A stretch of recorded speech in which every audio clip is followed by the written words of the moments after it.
Come back with me now, if you will, to 1990. No! I've got a bottle of Mexican diet pills shaped like pink hearts gripped firmly in my right hand, quivering like I'm jerking off. And I guess I really am. And there must be hundreds of these little heart-shaped pills picked up by my flaxen-haired roommate from one of the more reputable pharmaceutical storefronts down Tijuana way. She told me I could take a pill or two whenever I wanted, and since I'm always home many hours before she gets off swing shift at the Olive Garden, I don't see anything particularly wrong with several consecutive whenevers. So I start with 3, followed by a swig of Jolt Cola.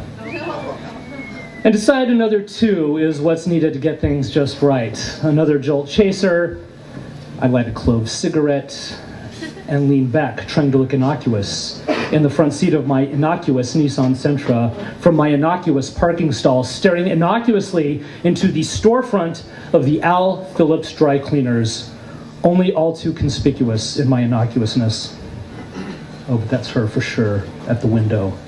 There's no mistaking the freckles, the all-American girl next door ponytail, Kimberly Drummond, the sweet little silver spoon daughter from the hit NBC sitcom Different Strokes.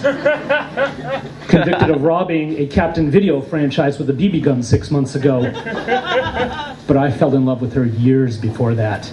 Endless masturbatory sessions in my poor, unsuspecting grandmother's outhouse shitter, with the image of her bobbing red hair driving the whole sordid spectacle. But, I mean, it's not like I don't have business on this side of town, people. My theatrical agent on a budget got me an audition down the street 45 minutes from now. And I have uniforms that need to be pressed and creased.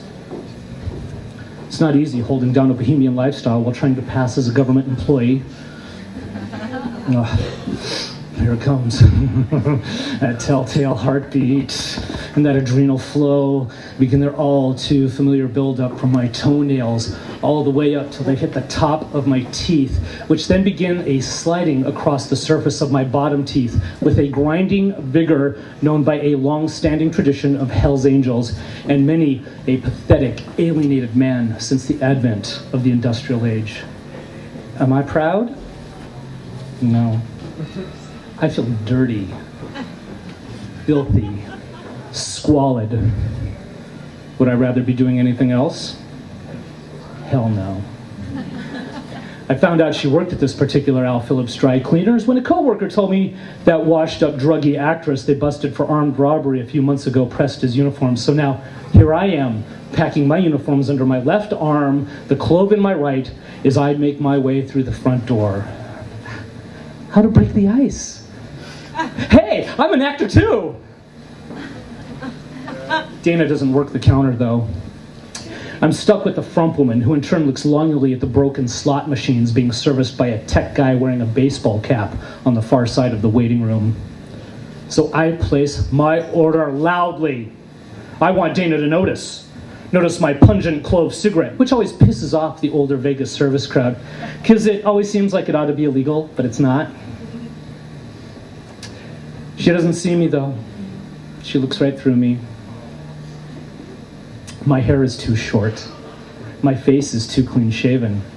I get my suits pressed and creased. She wants a bad boy. She wants long hair. She wants weed. She wants blow. How do I tell her? Baby, I've got weed! I can score blow from Evel Knievel. Hey, I'm an actor too! Hey, if you quit this job, enjoy my newly founded theater company, and move into my shared room apartment, it'll help out both of our careers, and you can have the pleasure of knowing that I am your one true hero every time I crawl up on top of your squirming creaminess just so I can see that crease in your brow. Transaction ends. I'm headed back to the Sentra. I look back into the storefront window, hoping to find her staring out the window after me. Oh, too late. She's at the counter, talking to a guy with a ponytail, is it? God damn it, it's the service tech guy. He's got a ponytail. Years later, of course, I will read in the newspaper that what Dana really wants is something neither I nor the ponytail can provide her.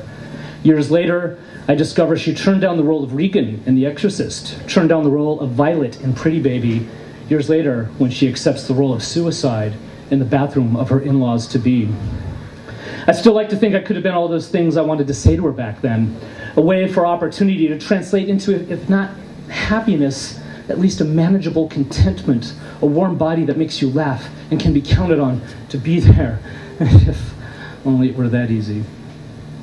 For now, with my eyes exploding and my skull a bubbling cauldron of primal gray matter, I head to the auditorium at the Summerlin Public Library for my audition with the most prestigious community theater organization in all of Las Vegas, which is the artistic status equivalent of the most prestigious pantomime troupe in all of Los Angeles.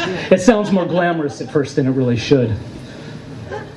In front of an audience of 24 competitors, a girl younger and more beautiful than Dana, which is to say less experienced and thus less attractive, melts down completely at the beginning of her improv assignment and scurries off the stage murmuring, I can't do this. I'll see you guys down at the mall or something. I nail my improv. I get the spot in the prestigious workshop. Now I know what I'm going to say to Dana. I come back the next night to pick up my uniforms from the Al Phillips dry cleaners with my rap and my approach down pat, but Dana's not working that night. The frump says something about her having a hot date. Heading back to the Centra, it seems to me this particular dry cleaning shop does an incredibly lousy job of pressing and creasing my uniforms, and I will swear I will never return to this place for my business again. I try to convince myself that I am somehow different, that I am somehow better than the meltdown girl at the audition, sure to be hanging out the mall I am now headed towards with a handful of Mexican diet pills shaped like pink hearts gripped firmly in my right hand, quivering.